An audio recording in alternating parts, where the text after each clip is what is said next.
What is going on, everybody? It is Alex coming back at you with another video, and today I am bringing you guys the Browns 2023 deep dive that goes into the roster as well as into a records prediction. So if you guys are new, I would love for you guys to stick around. I promise you guys a video every single day of this week. This is going to be posted after midnight, so technically not going to happen, but still love you guys. I'm going to be continuing to drop you guys videos every single roughly 24 hours. Let's get right into this. By the way, if you guys can't read what it says behind him, it says back. Photoshop was a pain in the ass today, so hopefully you guys like the new title and let me know what you think about the slides. So this is going to be a breakdown of the offensive depth chart. This is from Our Lads, so if you guys have an issue with somebody being listed as a starter and they're not, don't blame me. I'm literally just copying what Our Lads has right now, subject totally to change, but breaking down the offense based on Our Lads based depth chart. So we are going to look at the quarterback first, Deshaun Watson. Let's talk about him a little bit. He is somebody who garnered multiple first-round picks and a very hefty salary. Did not do too well last year. And I think a big reason for that was he still needed to get his gears greased up. I mean, there's a lot of rust on there. And I think he's going to do a far better job this year. This I don't really know, based on how hard the AFC has gotten, how you're going to really be able to make that work in terms of wins. But we'll get to it, and we'll show the record really soon. So stay tuned for that. But Deshaun Watson has all the talent in the world. I mean, this is a dude without D-Hop who threw like 33 touchdowns and 7 interceptions. The talent is there. There's a lot of stuff that's been going on. So he's like, the noise is quieted down. And I think he's going to be doing far better this year. Does that mean he's going to be playing like a top 5 QB? I don't believe so. But I do think within maybe the next year or two, he could be ending up in that category. So stay patient, Browns fans, because you got yourself someone for the long haul, not just the short. Looking at the running backs, I mean, you kind of have Nick Chubb as your one, but then you also end up having guys like Demetric Felton in there, Jerome Ford, and that's a really good group of guys. It's not, Nick Chubb, Kareem Hunt, and obviously I think was Dearness Johnson. That was a really like elite running back core. And I don't know if exactly where, if at all, Kareem Hunt is on a roster right now. But, it's somebody you could end up bringing back. He regressed significantly. But Nick Chubb, in my opinion, is arguably the best running back in the NFL. I've been on that podium quite a few times. And I'm very happy to say that Nick Chubb hasn't really proven me wrong by being able to perform week in and week out. Wide receiver-wise, again, this is broken down by the positions on the depth chart listed by OurLives.com. You got Amari Cooper at left. We got Donovan Peoples-Jones at right. And then we have nice little Elijah Moore acquired before the draft in the slot. You have some good receivers for sure. I think right receiver with DPJ is a little bit weaker. And honestly, the fact that I'm saying that that's the weak point kind of shows you how good this offense is. I am really tough as a grader overall, so just keep that in mind. But, when looking at the offensive line, you have a really good one too. Jedrick Wills. And then you also have Jack Conklin being your bookend tackles. Then you have Wyatt Teller. And you also have Joel Bitonio. And then you have Ethan Pocic, who I was like, okay, how good did this guy do this last year? He let up 10 pressures total. And that's pretty damn awesome. He had, I believe, a 77.9 PFF grade in terms of blocking as well.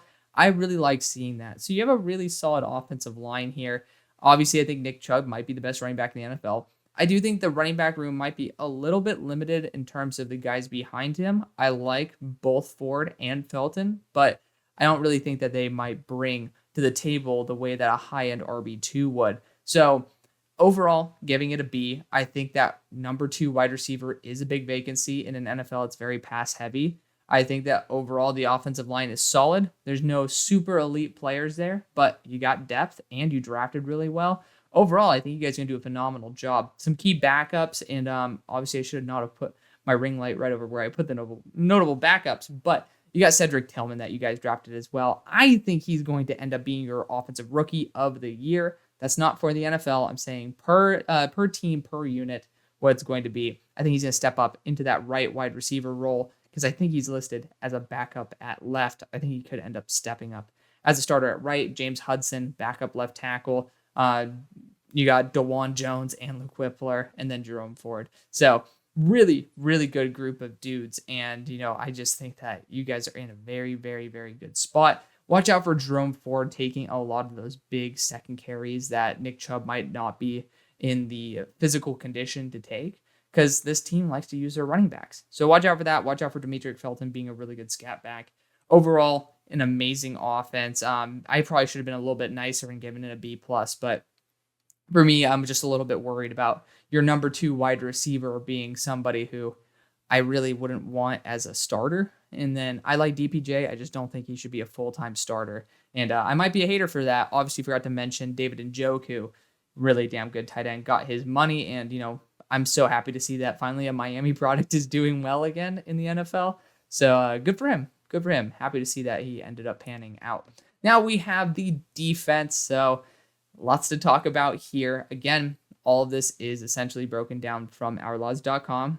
So don't be a bitch at me if you guys see some starters here and you're like, oh, well, I think that, Isaiah McGuire should be considered a potential start.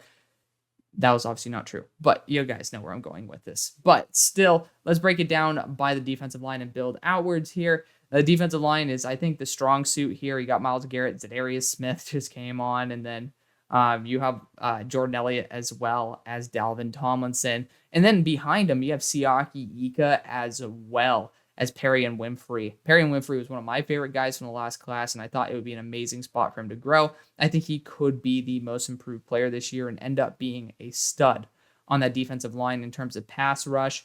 Now we have Anthony Walker and JOK at those linebacker spots as well.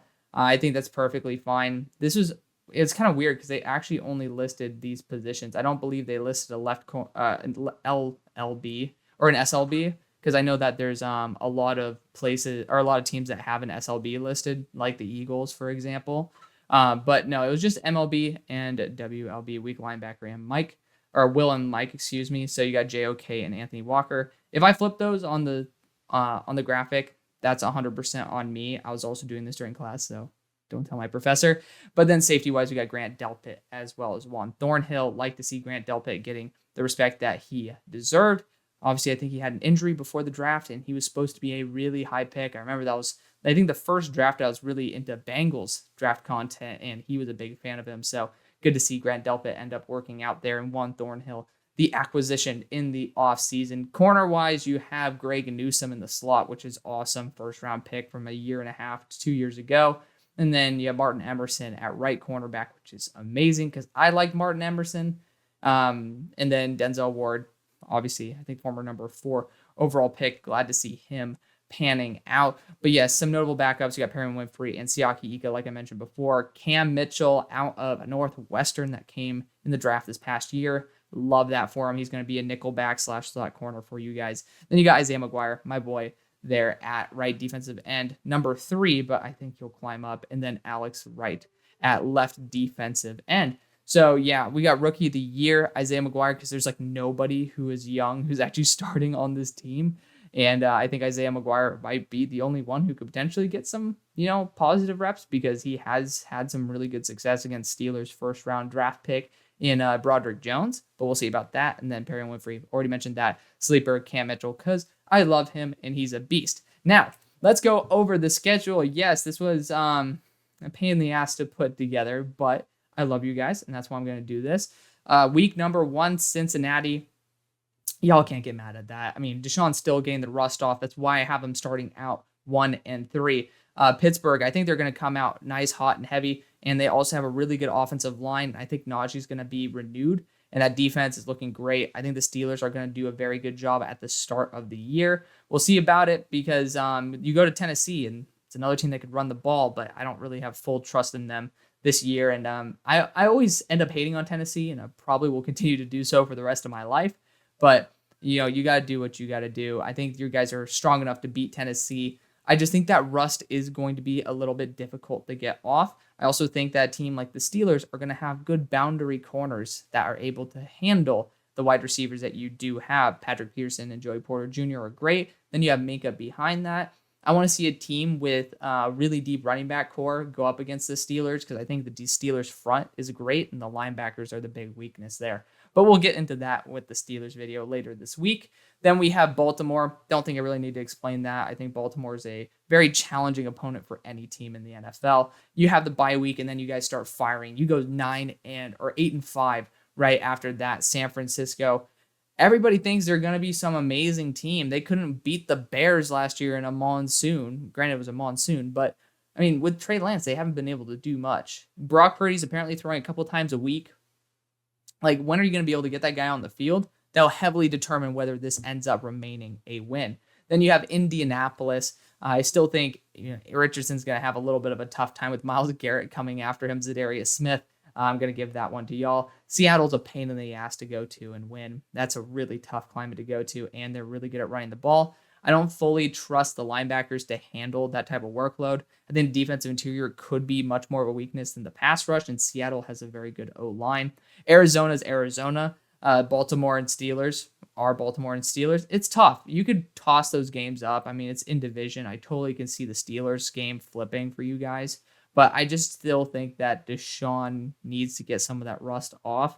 And the Steelers are a gritty team. This whole entire division, extremely gritty. It's going to be very tough. But y'all go on a win streak right here. Denver, I just don't have very much faith in them as an organization. I think it's going to take a little bit of a growth period for Sean Payton to get back in the mold again. Similar to Deshaun, I think there's some rust there that will be shaken off.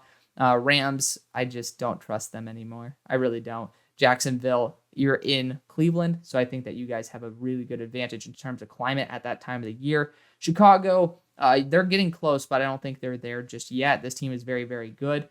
Houston, I don't think I need to explain that. Then you have Aaron Rodgers pushing for the playoffs. I think that when Aaron Rodgers gets hot, it's very, very dangerous. And depending if Cincinnati actually rests their starters, this could end up being a win. And then it still would be the same exact result. I'm kind of spoiling what I've done for the Steelers already, but you guys would then be 10-7. You guys are ending up still 4th in the division, but you are jumping up significantly in the conference.